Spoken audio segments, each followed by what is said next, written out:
Hello everyone, myself Dr. Ajit Kumar Surana, Assistant Professor in Department of Physiotherapy, Suresh Gyanvihar University.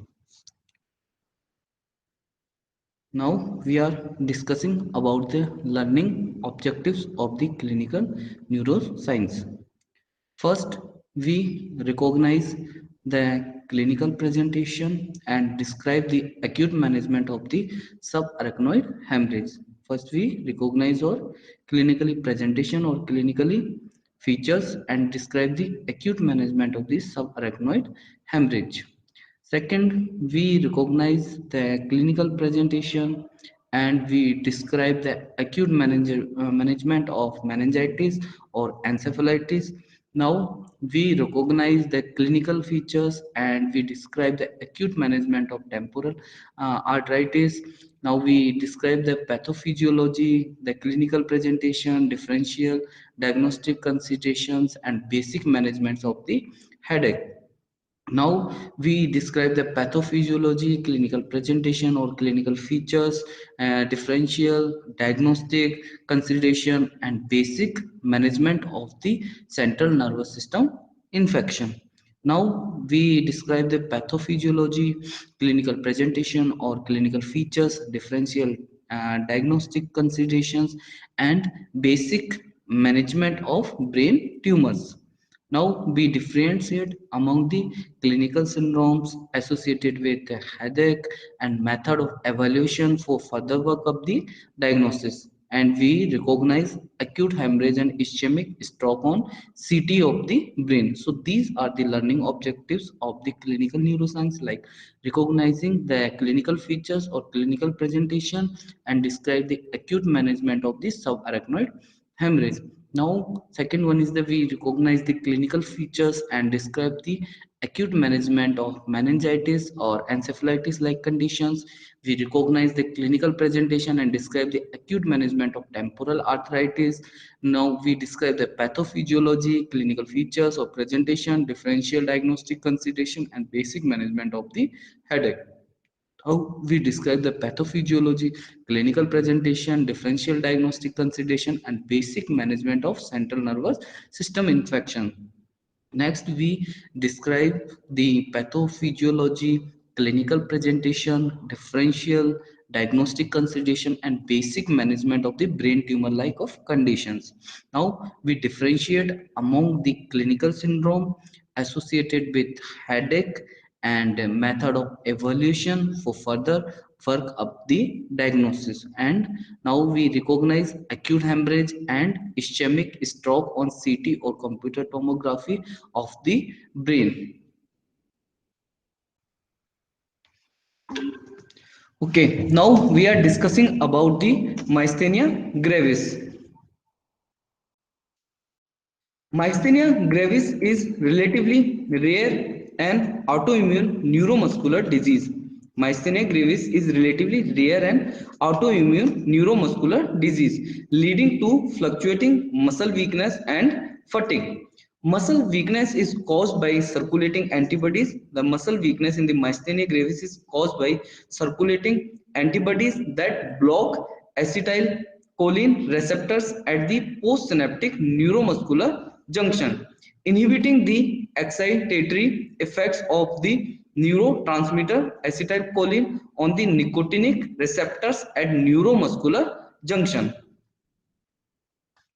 Now, the epidemiology of the myasthenia gravis.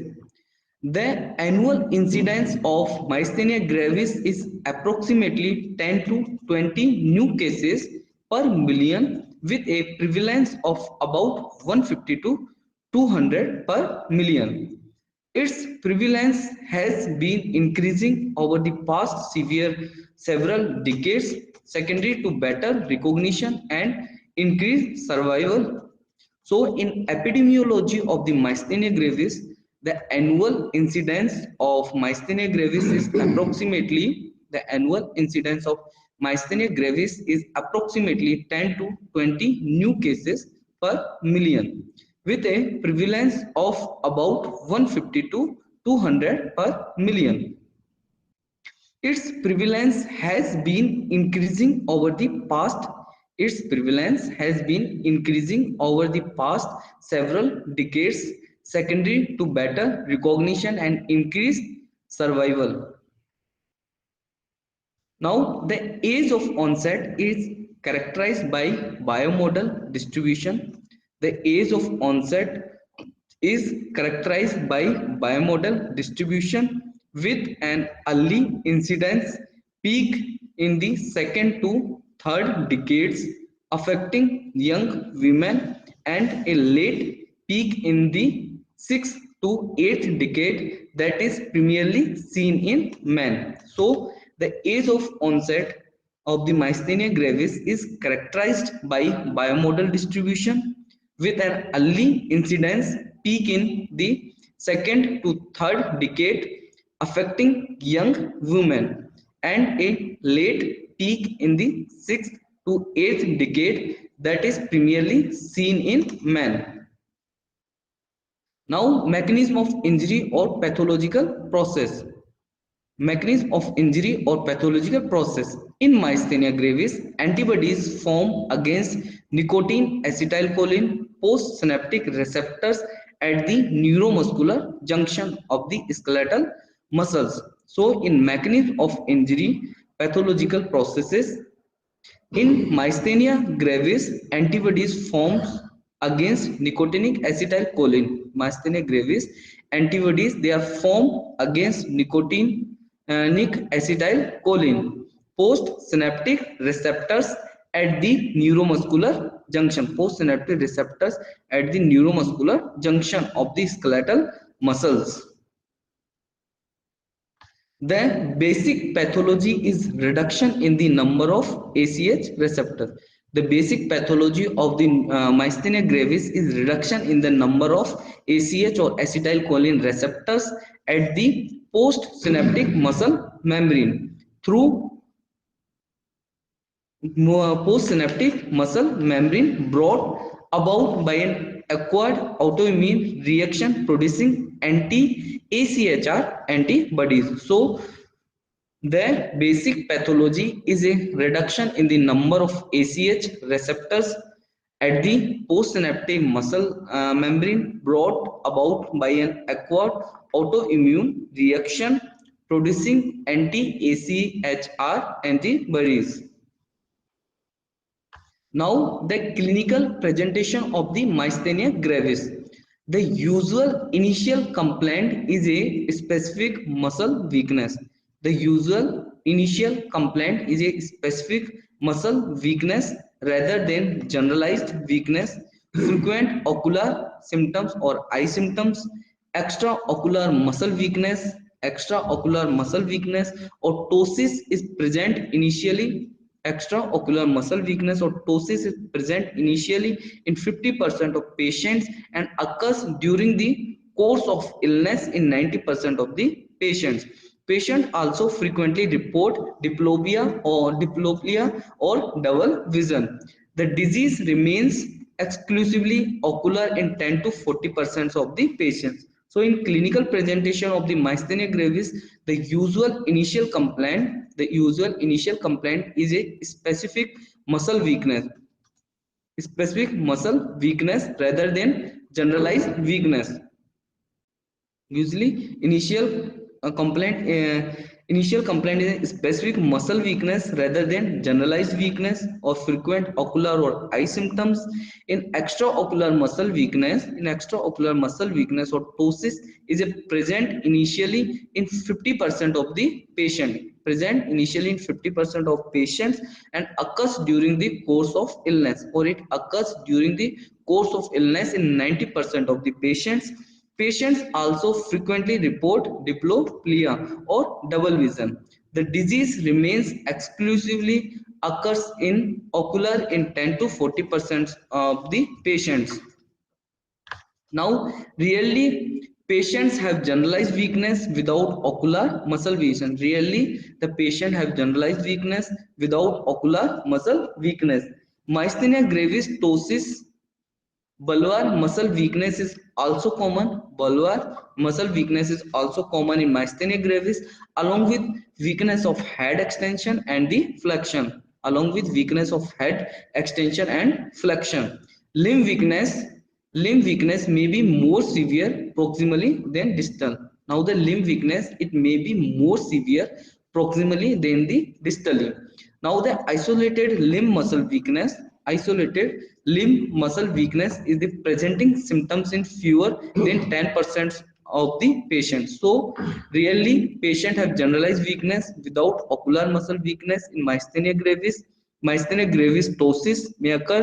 Bulbar muscle weakness is also common in myasthenia gravis, along with weakness of head extension and the flexion.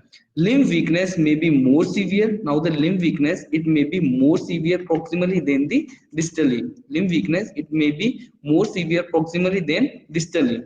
Isolated limb muscle weakness. Now the isolated limb muscle weakness is the presenting symptom in fewer than 10% of the patient. Isolated limb muscle weakness is the presenting symptoms in fewer than 10% of the patients. Weakness is typically least severe in the morning and worsen as the day progresses. Now the weakness, it is typically least severe in the morning and worsen as the day progresses. Weakness is increased by exertion. Now the weakness, it is increased by exertion and the elevated by rest. Weakness is increased by exertion and it is alleviated by the rest. Weakness progresses from mild to more severe over weeks or months. Now the weakness, it progresses from mild to more severe. Weaknesses progress from mild to more severe over weeks or months with exudation and re-emissions. Weakness tends to spread from the ocular. Now the weakness tends to spread from ocular to the facial, to the bulbar muscles, and then to the truncal and limb muscles. About 87% of patients have generalized disease within 13 months after onset. So in weakness is typically least severe in the morning and it is worsened as the day progresses. Weakness, it is increased by excursion and elevated by the rest. Weakness, it is increased by the excursion and it is alleviated by the rest. Now the weakness progresses from mild to more severe. Weakness, it progresses from mild to more severe over weeks or months with exacerbations and the re-emissions. Now weakness tends to spread. Now the weakness is tends to spread from ocular to the facial, to the bulbar muscles, and then to the truncal and the limb muscles. About 87% of the patient have generalized disease. About 80% of the patient, they have a generalized disease within 13 months after the onset. Now classification. Thymoma subtypes of the myasthenia gravis are broadly classified as. Now there are some types of the myasthenia gravis are broadly classified as following. First one is the early onset myasthenia gravis. Early onset myasthenia gravis, age at onset is less than 50 years. Thymic hyperplasia, or it mainly occurs in the females. Second one is the late onset myasthenia gravis. Age at onset is more after the 50 years. Thymic atrophy may occur, or it mainly occurs in the males. Now thymoma associated myasthenia gravis, it occurs in 10 to 15% of the cases. Thymoma associated MG, it occurs in the 10 to 15% of the cases. MG with anti-musk antibodies. So in classification of the myasthenia gravis, there is thymoma. Now the subtypes of the myasthenia gravis are broadly classified as following. First one is the early onset myasthenia gravis. It age at onset of the early onset myasthenia gravis is less than 50 years. Thymic hyperplasia may occur, or it usually occurs in the females. Now second one is the late onset myasthenia gravis. Late onset myasthenia gravis, it as onset is after 50 years. Thymic atrophy, or mainly males are affected in late onset myasthenia gravis. Now next one is the thymoma associated myasthenia gravis. It occurs in 10 to 15% of the patients. Now myasthenia gravis with anti-musk antibodies. Myasthenia gravis anti-musk antibodies. Now, ocular myasthenia gravis or OMG symptoms only affecting extraocular muscles. In ocular MG or OMG symptoms only affecting extraocular muscles. Now, the myasthenia gravis with no detectable AChR or acetylcholine receptors and muscle specific tyrosine kinase or MuSK muscle specific tyrosine kinase antibodies. So, first is the ocular MG or OMG. The symptoms only affecting the extraocular muscles. Second one is the MG with no detectable AChR, MG with no detectable ACR and muscles. Specific tyrosine kinase or MuSK antibodies. Now the most widely utilized classification of MG is the most widely utilized classification of MG is the Myasthenia Gravis Foundation of America Clinical Classification. There are, according to the Foundation of American Clinical Classification, Myasthenia Gravis in class 1, any ocular muscle weakness, possible ptosis, no other evidence of muscle weakness elsewhere. In class 2nd, mild weakness affecting other than ocular muscles, they affecting the other than ocular muscles, may also have ocular muscle weakness of any severity. Now in class second A, predominantly affecting the limb axial muscles or both, may also have laser involvement of oropharyngeal muscles. Now class second B, predominantly bulbar and or respiratory muscles, predominantly bulbar and or respiratory muscles, may also have lesser or equal involvement of limb axial muscles or both. So the most widely utilized classification of myasthenia gravis is the Myasthenia Gravis Foundation of America Clinical Classification. According to America Clinical Classification, it is classified into class A. In class 1, any ocular muscle weakness may occur. There is any ocular muscle weakness may occur. Possible ptosis, no other evidence of muscle weakness elsewhere. There is no other evidence of muscle weakness elsewhere. In class 2nd, mild weakness affecting other than ocular muscles, mild weakness that is affecting other than ocular muscles, may also have ocular muscle weakness, may also have ocular muscle weakness of any severity. Class 2nd A, predominantly they affecting the limb axial muscles or both, may also have laser involvement of oropharyngeal muscles. In class 2nd B, predominantly bulbar and or respiratory muscles, may also have laser or equal involvement of limb axial muscles or both. Now in class third, moderate weakness affecting other than ocular muscles. In class third, the moderate weakness they affecting other than ocular muscles, may also have ocular muscle weakness, may also have ocular muscle weakness of any severity. In class third A, predominantly affecting limb axial muscles or both, may also have laser involvement of oropharyngeal muscles, may also have laser involvement of oropharyngeal muscles. In class third B, predominantly bulbar and or respiratory muscles, may also have laser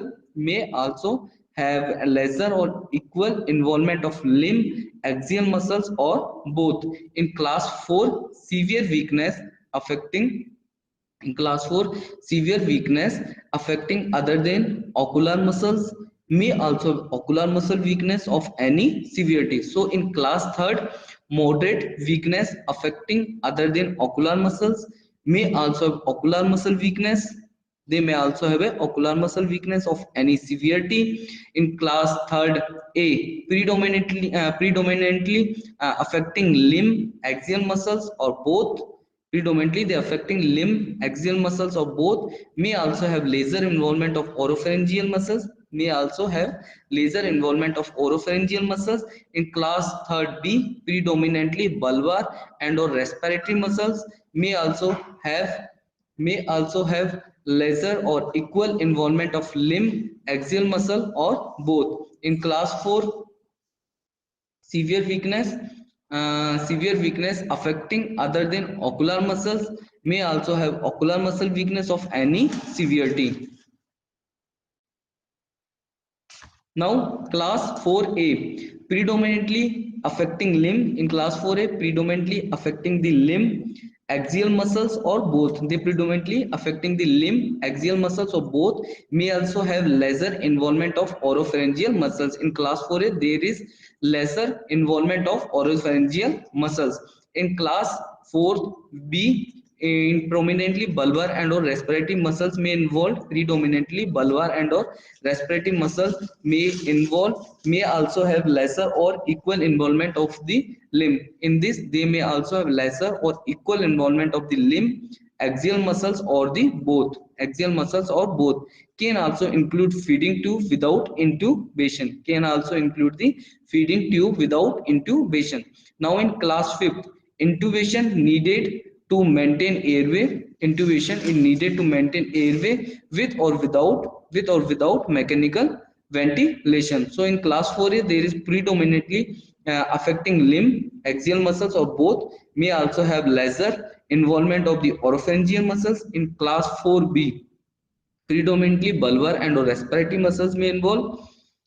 Axial axial muscles or both. Can also include feeding tube without intubation. In class 5th, intubation needed to maintain airway with or without mechanical ventilation.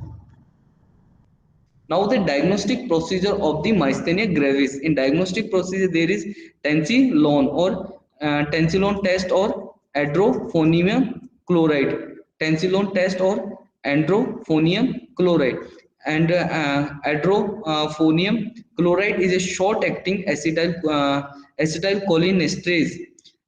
Adrophonium chloride is a short-acting acetylcholinesterase inhibitor that prolongs the duration of action of the acetylcholines. They prolongs the duration of action of acetylcholine at the NMJ. Adrophonium is administered intravenously. Now the adrophonium, it is administered intravenously and the patient is observed for objective improvement.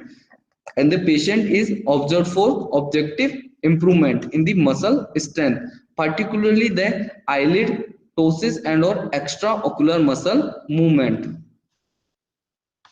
Only unequivocal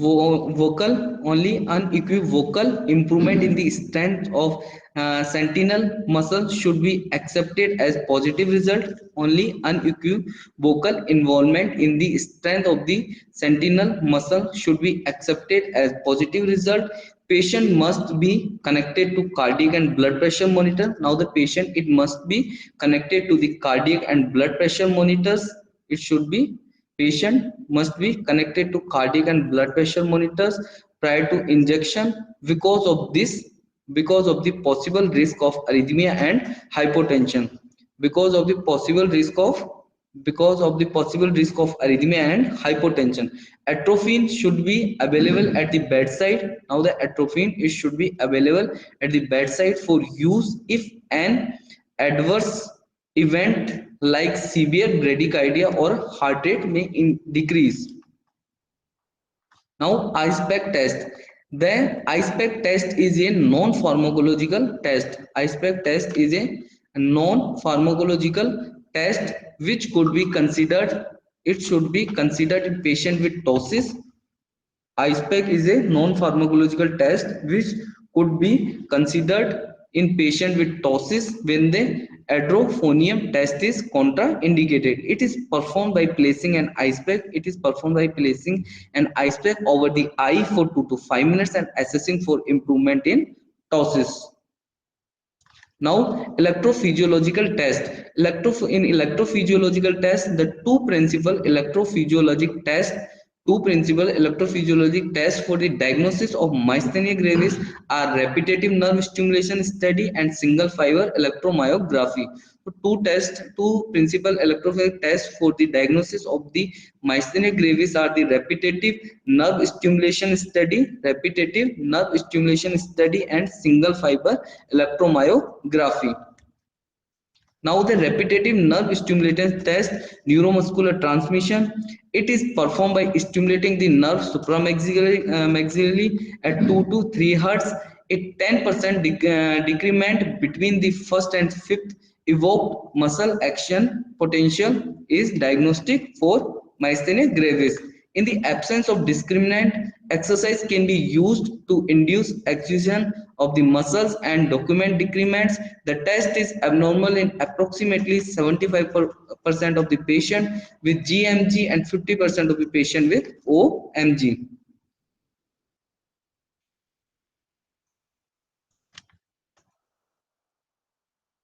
Now the medical management of the myasthenia gravis. Management of the myasthenia gravis should be individually according to the patient characteristics and the severity of the disease. There are two approaches for the management of the myasthenia gravis based on the pathophysiology of the disease.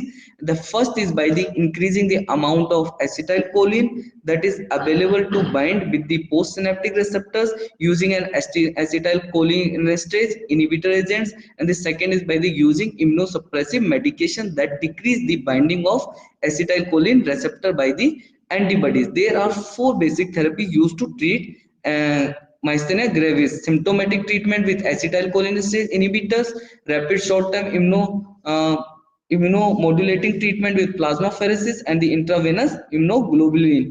Chronic long-term immunomodulating treatment with glucocorticoids and the other immunosuppressive drugs or surgical treatment. Now we are discussing about Lampard syndrome. First of all, the introduction of the Lampard syndrome or Lampard-Eaton myasthenic syndrome or LEMS. It is a rare autoimmune disorder of presynaptic neuromuscular transmission due to impaired release of acetylcholine. It results in the gradual onset of muscle weakness, which is often mistaken for myasthenia gravis by the untrained eye. Now, the etiology of the Lampard disease. In etiology of the Lampard disease, there is a strong association with small cells like lung carcinoma. Other autoimmune disorders such as type 1 diabetes mellitus have also been associated with Lampard disease or LEMS. So, in etiology of the Lampard disease, there is a strong association with small cell lung. There is a strong association with small cell lung carcinoma or SCLC, or other autoimmune disorders such as type 1 diabetes mellitus have also been associated with LEMS.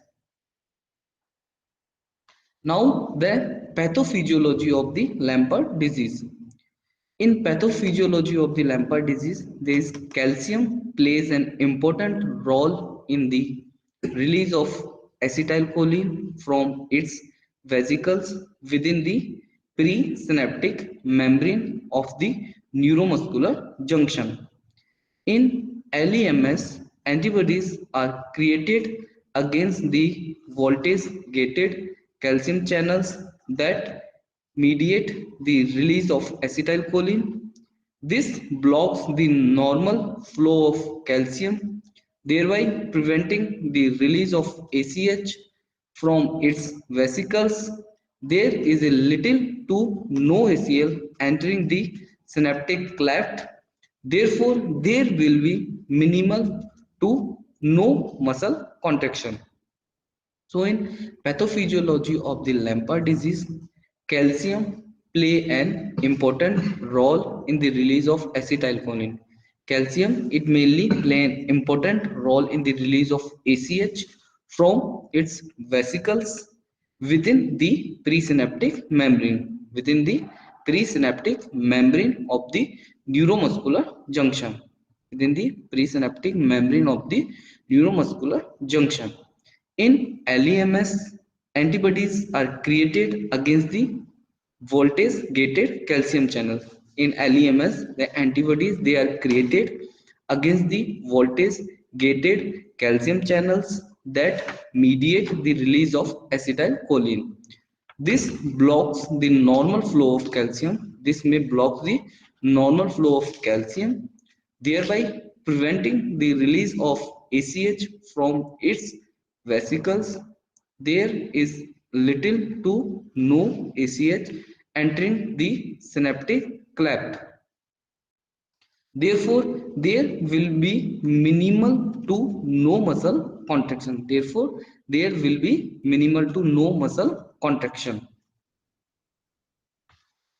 In contrast to myasthenia gravis, continuous or repeated contraction result in improvement of strength.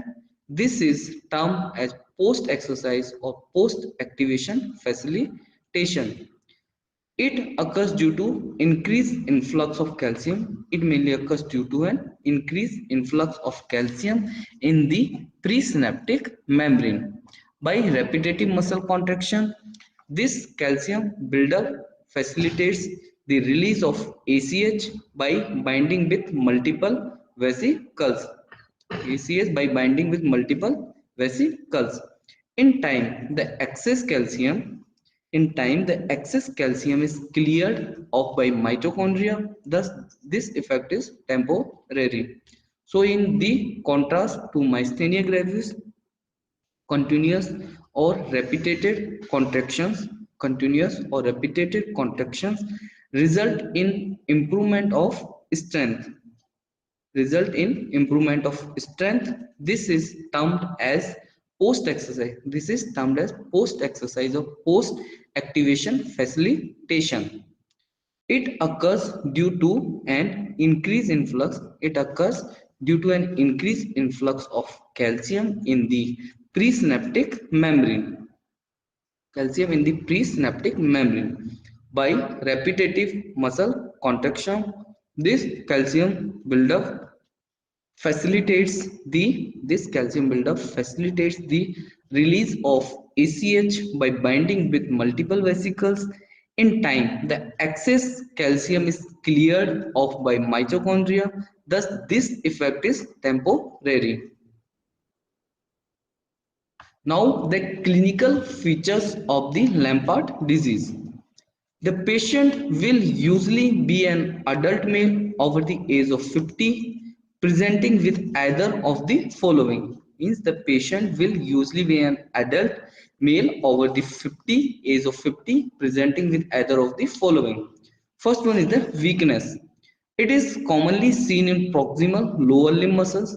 Weakness mainly seen in proximally lower limb muscles. Gradually, weakness progresses from proximal to the distal muscles. Now, the weakness it may progresses from proximal to the distal muscle groups and in the cranial direction. Thus, the upper limbs are gradually involved with the oculobulbar region. Thus, the upper limbs they are gradually involved with the oculobulbar region being affected at last. Muscle weakness in LEMS is usually associated with high level of disability. Muscle weakness in LEMS it is usually associated with a high level of disability.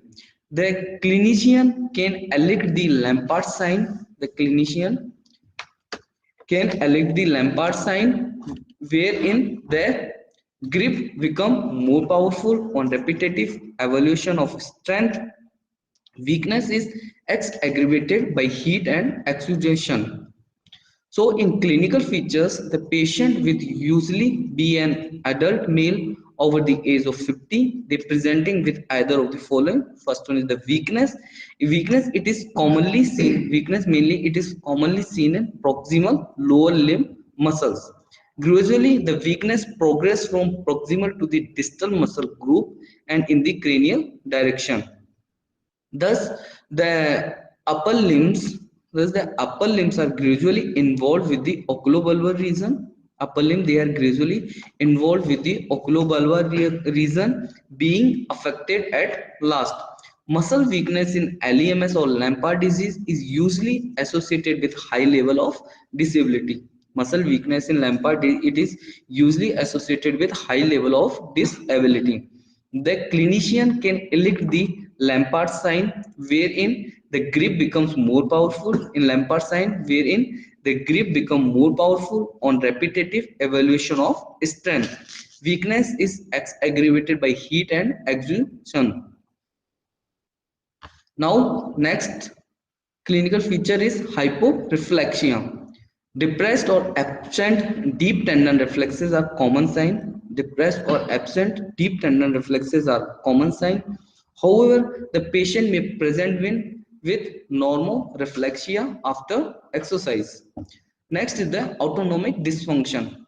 Common features include blurry vision in autonomic dysfunction. Common features include blurry vision, dry mouth, orthostatic hypotension, impaired sweating, and constipation. Now, in bulbar involvement, it is rare and may present as ptosis. It is rare and may present as ptosis, diplopia, or dysphagia. Bulbar involvement, it is rare and may present as ptosis, diplopia, or dysphagia. In contrast to MG, ptosis and ophthalmoplasia are very mild in Lampard disease. Now, the respiratory failure, it is extremely rare in Lampard disease and occurs very late into the disease. It is associated with increased mortality. So, hyporeflexia is another clinical feature of Lampard disease. In hyporeflexia, there is depressed or absent deep tendon reflexes. There is depressed or absent deep tendon reflexes are common signs. However, the patient may present with normal reflexia after exercise. In autonomic dysfunction, common features include blurry vision. Common features include the blurry vision, dry mouth, orthostatic hypotension, impaired sweating, and constipation. In bulbar involvement, it is rare and may present as ptosis, diplopia, or dysphagia. In contrast to the MG, ptosis and ophthalmoplasia are very mild in LEMS or Lampard disease, or in respiratory failure, it is extremely rare and occurs very late into the disease. It is extremely rare and occurs very late into the disease. It is associated with increased mortality. Now, the diagnosis of the Lampard disease. In diagnostics, electrophysiological testing is able to reliably confirm the diagnosis of Lampard disease. On nerve conduction studies, the latencies and conduction velocities are normal. The latencies and conduction velocities are normal while the CMAP is reduced. Repetitive nerve stimulation or RNS is the study of choice to detect LEMS. There will be an initial decrement. In the CMAP, which is similar to the myasthenia gravis. However, on brief exercise, there will be steady rise in the CMAP. So, in diagnosis, electrophysiological testing is able to reliably confirm the diagnosis of Lampard disease. In electrophysiological testing is able to reliably confirm the diagnosis of Lampard disease. On studies of nerve conduction, the latencies and the conduction velocities are normal. The latencies and the conduction velocities are normal while the CMAP is reduced. Now, the repetitive nerve stimulation or RNS is the study of choice to detect LEMS. There will be an initial decrement in the CMAP. Which is similar to the myasthenia gravis. However, on brief exercise, there will be a steady rise in the CMAP. Now this will be seen for up to 30 seconds. This will be seen for up to 30 seconds. Although the single fiber EMG examination is more sensitive, it requires exceptional technical prowess. It will exhibit an increased jitter, signifying a pathology at the neuromuscular junction.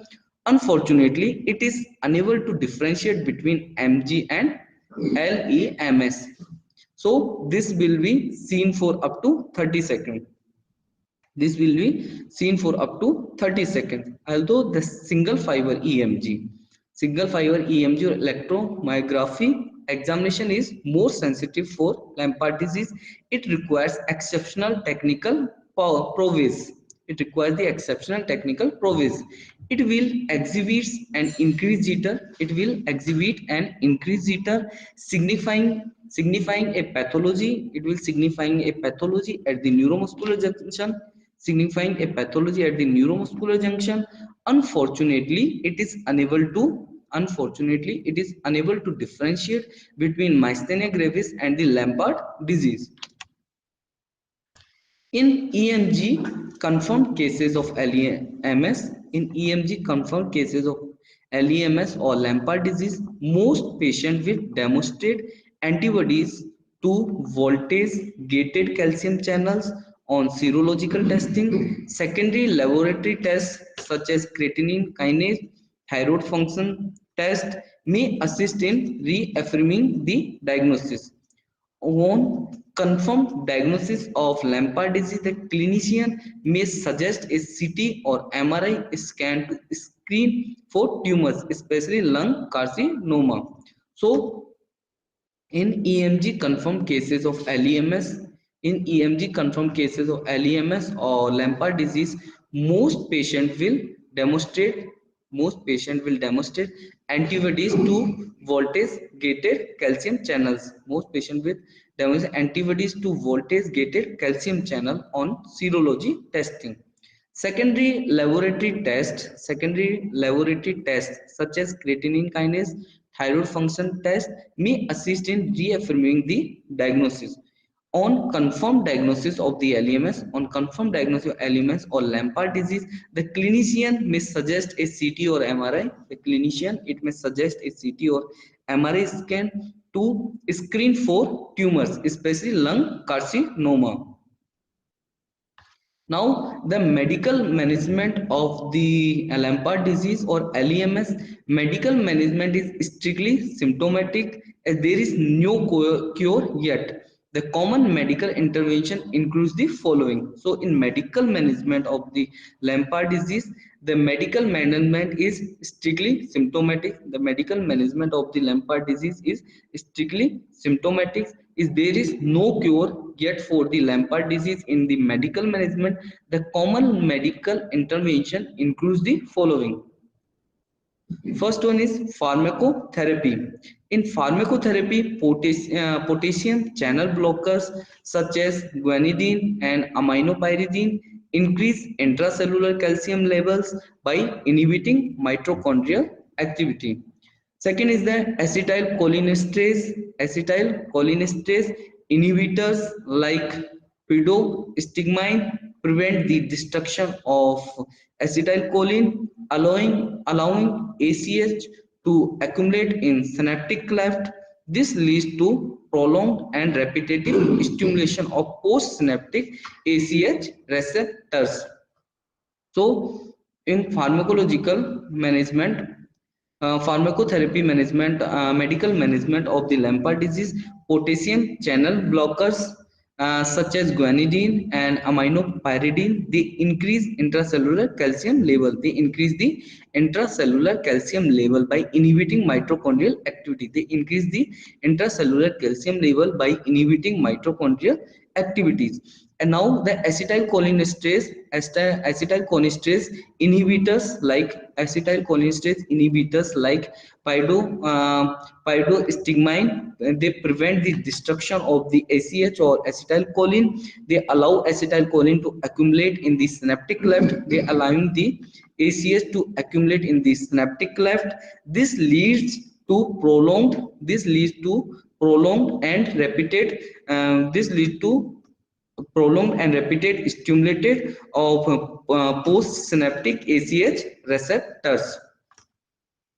Now, in immunomodulating treatments, including plasmapheresis and the administration of intravenous immunoglobulins, are effective in the early stages of the disease. In immunosuppression by corticosteroid therapy may be beneficial for some patients of the Lambert disease. So in immunomodulating treatments include plasmapheresis. Immunomodulating treatments including plasmapheresis and the administration of intravenous immunoglobulins.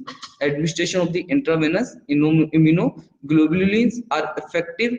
They are effective in early stage of the disease. Immunosuppression by the corticosteroid therapy. Now the immunosuppression by the corticosteroid therapy, they may be benefit for some patient of the Lambert disease. Now, in surgery, some cases may be necessitate the surgical removal of the treatment. In surgery, some cases may necessitate the surgery for the removal of the tumor or extra growth of the cells. Now, the physiotherapy management for the Lambert disease, at present, no clinical trials have evaluated the effects of physiotherapy in the management of the LEMS. At present, no clinical trials have evaluated the effects of physiotherapy in the management of LEMS or Lambert disease. Therefore, interventions found to be effective in myasthenia gravis may be utilized in care of patient with Lambert disease with caution. Treatment is symptomatic and aim to maintain maximum functional independence. So in physiotherapy management, at present, there is no clinical trial have evaluates the effects of physiotherapy in the management of LEMS. Therefore, interventions found to be effective in myasthenia gravis may be utilized in the care of the patient with Lambert disease or LEMS with caution. Treatment is symptomatic and aim to maintain maximum functional independence of the patient.